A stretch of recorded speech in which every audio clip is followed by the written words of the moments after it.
കണ്ണൂർ അഴീക്കോട് നീർക്കടവിൽ വെടിക്കെട്ടിനിടെയുണ്ടായ അപകടത്തിൽ 5 പേർക്ക് പരിക്കേറ്റു. ഇവരിൽ ഒരാളുടെ നില ഗുരുതരമാണ്. നീർക്കടവ് മുച്ചിരിയൻ ക്ഷേത്രത്തിലാണ് അപകടമുണ്ടായത്.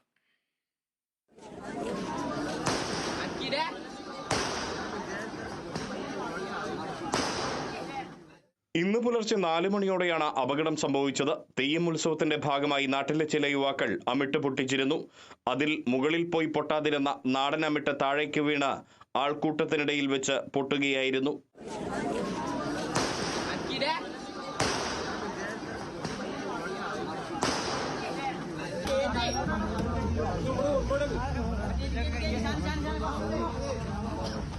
അപകടത്തിൽ ഗുരുതര പരിക്കേറ്റയാളെ മംഗലാപുരത്തെ സ്വകാര്യ ആശുപത്രിയിലും മറ്റുള്ളവരെ കണ്ണൂരിലെ സ്വകാര്യ ആശുപത്രിയിലും പ്രവേശിപ്പിച്ചു.